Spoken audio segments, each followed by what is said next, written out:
Shuei Yoshida calls out Xbox Game Pass subscription services and compares PlayStation Plus to Xbox Game Pass in terms of how they are both ran. We have big success here from a game that did drop day one into Game Pass. They continue to do very, very well. There is a huge deal that has been made here with Xbox, Microsoft, and Zenimax with their union. So we'll talk about that. Black Panther, the game has been canceled, and now we know why it has been canceled. Nintendo Switch 2s are being canceled.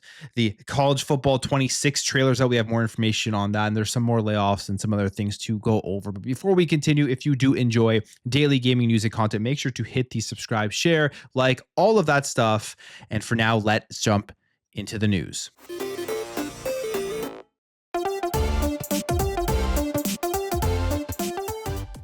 So the discussion about Xbox Game Pass and the health around it, and is this good for gaming, is something that continuously does happen. I think at the end of the day, if you're a consumer, Game Pass is an incredible thing. The amount of games you do get in there, the amount of money you're saving from day one releases, third party and first party, for $20 a month, is phenomenal. You really don't need anything more than Xbox Game Pass if you just enjoy playing video games, a variety of games, and there's tons of great content in there. You will be set for a very, very long time. But across the industry, we've seen naysayers on it. And how does this affect the health of game development? Because yes, it does cannibalize sales to an extent. We don't know the huge effect on this on the actual development, because we've seen games do very, very well that have dropped into Game Pass day one. They've also sold very, very well. For example, Claire Expedition 33, that is one of the best games. It's going to be nominated, I believe, for Game of the Year. It sold tons of units. It was in Game Pass. A lot of people did check it out. It's been extremely successful. We have another game we're going to talk about here with Atomic Heart, which has been very successful, that did launch into Game Pass day one. So we've seen plenty of examples of games launching into the service, selling well, and being successful. But some executives still believe that it is not very good for the industry. In fact, it could be dangerous. Shuei Yoshida, who has given us a ton of great information ever since he did leave Sony, he's not really held back. And I love when he does his interviews because we always get something out of it. He's commenting here on Xbox Game Pass, also comparing it to PlayStation Plus and what he believes. Which one is ran better, and how is this in terms of health for the industry? He thinks it's actually dangerous. Subscription models won't advance the industry. And this is what he says. This was an interview with Game Developer. He discusses how developers who are cozy with these services have an advantage, and how it will become harder for third-party studios and indies to cross that divide. He explains, saying, if the only way for people to play games is through subscriptions, that's really dangerous, because what type of games can be created will be dictated by the owner of these subscription services. That's really, really risky, because must always be fresh new ideas tried by small developers that create the next wave of development. But if the big companies dictate what games can be created, I don't think that will advance the industry. And that is an interesting quote. I do agree with him to the extent that if subscription services are the only thing out there and the only way that you can play video games, that will not be good for the industry. But the reality is, as of right now, with Game Pass and PlayStation Plus, Nintendo Switch Online, all of these subscription services out there, you have that as an option. You still can go out there and buy your games. There's still physical games. There's still so many different avenues in order to pick up games. There's still great sales and everything from different launchers out there on PC and stuff. So it is just an option, and it has been very, very good for the consumer. But if it was the only option out there, yes, you would have the major companies dictating which games drop in there, simply because they would want to increase subscriptions and want to increase their engagement. But that's not what we've seen at all. Specifically, Game Pass, because that's the one I know the best, because the one that I use almost on a daily basis. There's tons of variety. There isn't just multiplayer games. There isn't games that are forcing you to stay engaged for 100+ hours. There's small indie games. There's multiplayer. There's shorter single player experiences. There's literally everything within Xbox Game Pass. So they have not been, I think, on the Xbox side of things, holding games back from dropping into the service. And in fact, we've seen a lot of health come out of it in terms of indie games that would have never been discovered, being discovered simply because it was on Game Pass and people played it and shared it around. And we've seen plenty of examples of games being very, very successful. So as of right now, I personally don't believe that these subscription services have been bad for the industry. In fact, I think they've actually been very good for consumers, especially with all of the other anti-consumer things that have been happening and all the negativity that we have seen with studios closing, games being canceled, prices going up. All of that is far worse, I think, right now than subscription services, which have been, I would say, a positive in the gaming industry. Now, he does go on here to talk about Game Pass and PlayStation Plus. He says Yoshida acknowledges there's an inherent bias when discussing Game Pass and PlayStation Plus because his long-time PlayStation association. So very cognizant as to where he's coming from, and I like to see that when these comments are being made. He says, but he believes PlayStation Plus is healthier because Sony isn't giving away first-party games for free immediately.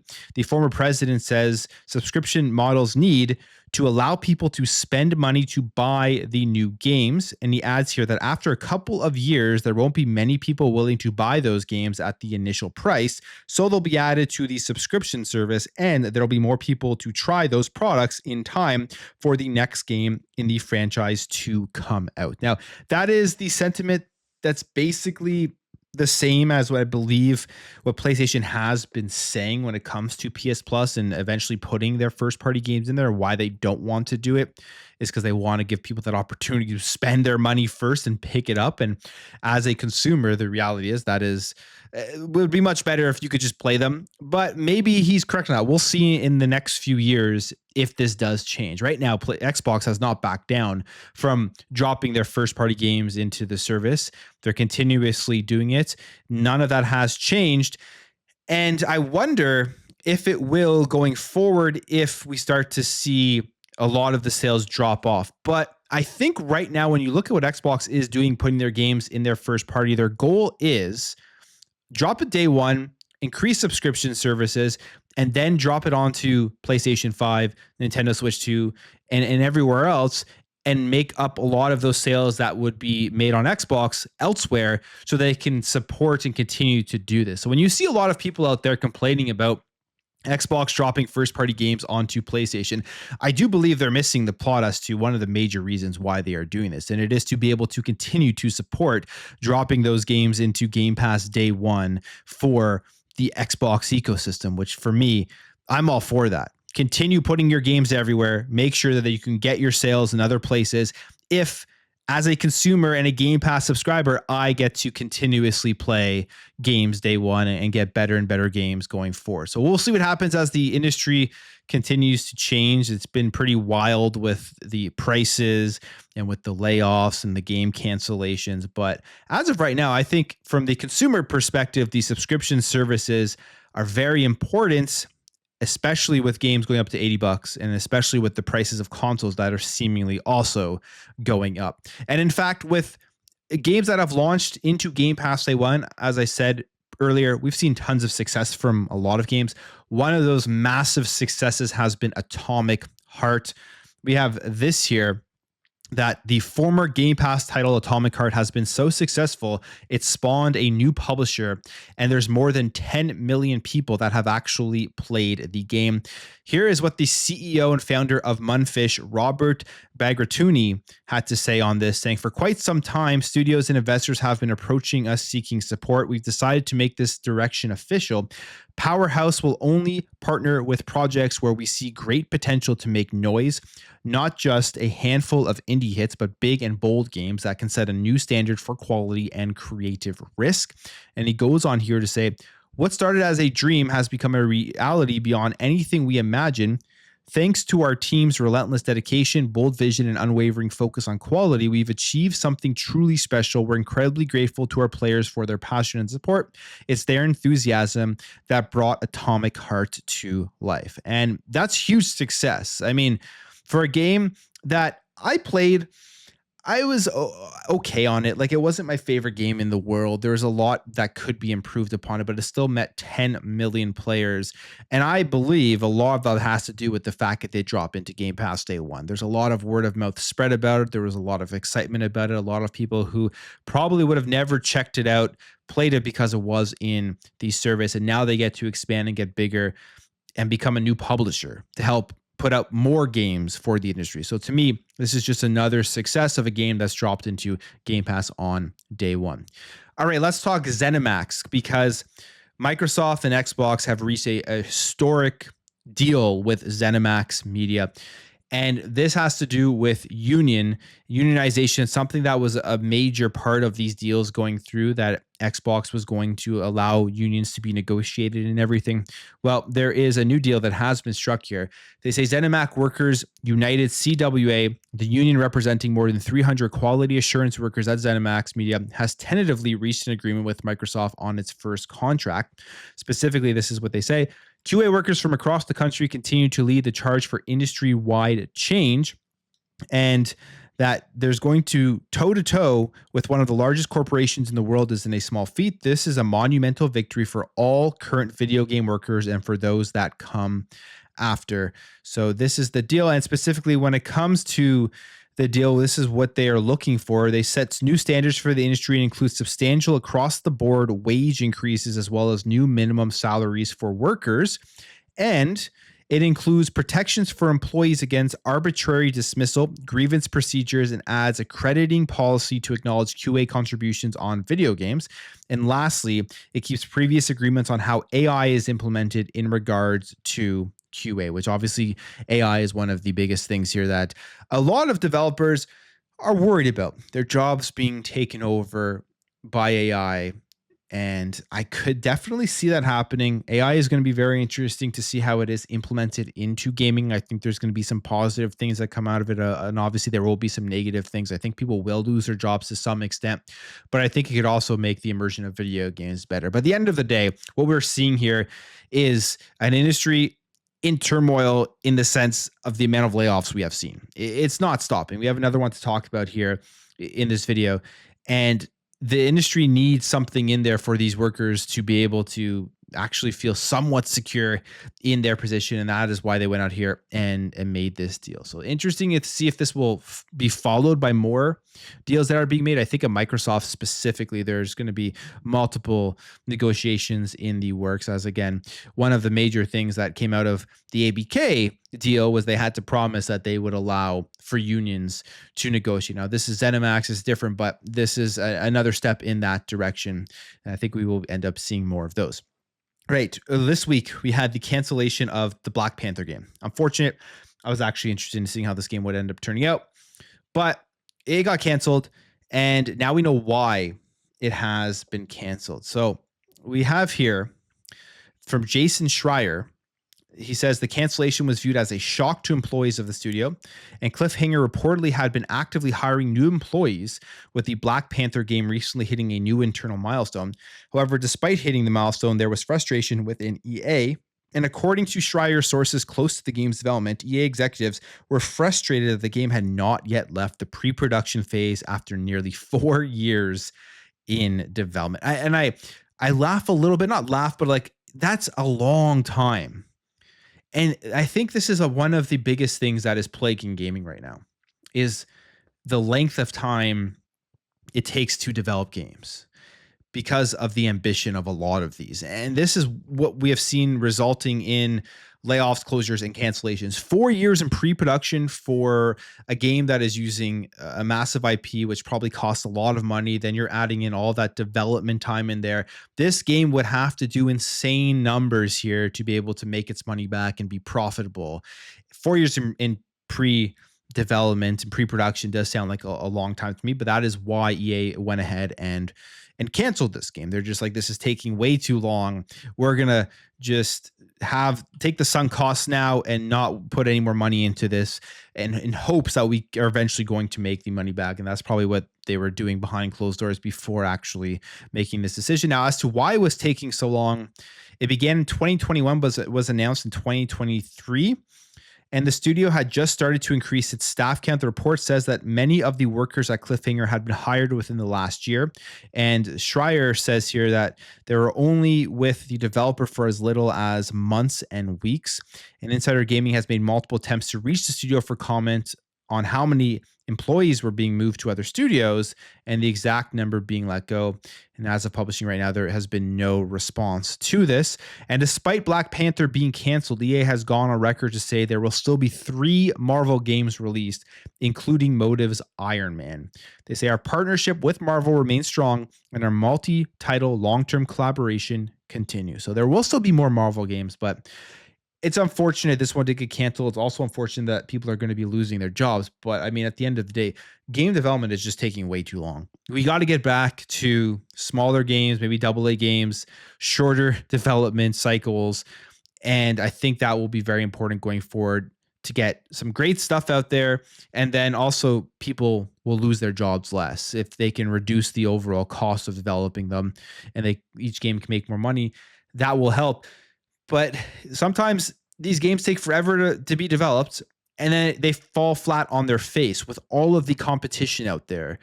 It is very hard to have a massive, massive success. And that's why you're seeing stuff like this happen. Unless, of course, you're From Software. Even with mid reviews for Elden Ring, NightReign, this game is already a huge hit. Not surprising. I expected this. And I probably won't be checking this one out. I just don't have the time for it. And the whole co-op thing, it's not really up my alley as of right now. But Elden Ring NightReign sees 2 million players in one day. They say here, darkness fell over Limveld and 2 million Nightfarers rose up against it. Thank you for your support. So this is a social media post that they did put out. Instantly successful. It was like up over 200 and some thousand concurrent on or top on Steam. So yeah, this game has been absolutely successful, even with middling reviews, like average reviews. The game didn't get bad reviews. It was like 7s or so, which a lot of people look at that as just trash and they don't want to touch it. To me, I'm like, okay, that's a okay review. I mean, I'll probably end up checking it out if I'm interested in it. This one, I'm just, for some reason, not that interested in it. I was expecting better reviews though, but when I did see the 7s, I was like, that won't matter. This game is still going to do very, very well. It's From Software. It has a huge fan base. Now, Elden Ring kicked off a whole new crowd of From fans, and we're seeing those numbers play out here with the amount of people that have decided to jump in. All right. Now, when it comes to layoffs, Playtonic here has confirmed layoffs. They put out a post here, and I'll just quickly go through what is happening. Basically, they say what everybody else has been saying here, that they have to make these adjustments going forward because of the market and to basically stay sustainable. They say this is one of those messages we never wanted to have to write. We've all seen the recent years how the games industry has been changing, resulting in studio after studio finding themselves in situations where to continue to exist, they must make painful decisions that impact the lives of so many individuals and talented developers. Like others, we felt the knock-on effects, and after exploring every possible avenue, we've had to make the incredibly heartbreaking decision to say goodbye to some truly brilliant members of the Playtonic team. So they've let some people go. I don't believe we know exactly how many they have let go, but there are some layoffs here at Playtonic. It is really not stopping. 2024 was terrible for layoffs. 2025 has continued, and I wonder if 2026 will also continue this, but I foresee the rest of this year, we're still going to get more announcements like this.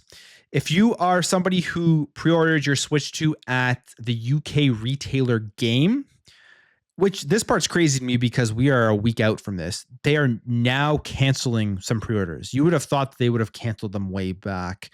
GameStop canceled pre-orders. I know when I was looking at pre-ordering mine on GameStop, I was seeing people's orders get canceled when they first went onto the sale for pre-order, but we're like a week away, so this is kind of unacceptable in my opinion. But UK retailer Game says some Switch 2 pre-orders have been canceled. They put this statement out and saying, statement regarding Nintendo Switch 2 online pre-order cancellations, basically saying we apologize for the recent cancellations of some Nintendo Switch 2 pre-orders, and we understand how disappointing this is, especially for those who have been eagerly awaiting their order. And we're currently working hard to reinstate as many affected pre-orders as possible. If your order was impacted, please know that we're doing everything we can, and we'll be in touch with further updates and the next step. So there's going to be a lot of pissed off people because it's so close to release. The weird thing about all this is The Switch 2, I do not believe is going to be very hard to get. I mean, we already know there's going to be inventory day one if you want to walk in and try to pick one up. I think Nintendo's handling this overall launch in terms of inventory in a way that they don't want to have a lack of consoles. They're not trying to create this artificial demand for it. There's no chip shortage or anything like that. So it's kind of interesting that they're canceling the pre-orders here. But I feel like if you want to get a Switch 2, you'll be able to get one relatively close to the launch period within the next few months after launch or whatever. I don't think this is going to be a PS5 or Xbox Series X situation where it's about 2 years before there is regular inventory, and a lot of that had to do with the chip shortage. All right, and finally, we got more information here about College Football 26, which I think is a good football game for me. I feel like Madden has gone downhill over the last many, many years. But when they came out with the new college football game last year, it was really good. It was a lot of fun. I was very happy to see it. And now we have some more information here on College Football 26. They did a reveal for it. And here are some of the biggest new features coming to the game. So there will be the addition of real coaches after they weren't in College Football 25, the ability to play in high school within the game's Road to Glory mode. And regarding the coaches, the game features over 300 real coaches. Aside from those two features, it will also introduce cross-play online dynasty, which is awesome to see. Thousands of brand new plays to various playbooks within the game. And then there's many other things that will be coming out here. But this game will be similar to 25, which the sports games are every single year. I think they'll make some nice changes to gameplay. Adding in the cross-play online dynasty will open up how many people you can actually potentially have a dynasty with. And I just hope they make a small little refines here because they have a good base here for college football, which in my opinion, you can't really say that's the same for Madden. I think that game needs to be built from the ground up. But anyways, I'm excited for this one. I will be checking College Football 26 when it does end up dropping. But I'll end the video there, guys. If you did enjoy this video, make sure to hit that thumbs up. If you're new here, hit that subscribe, and I'll catch you guys in the next video.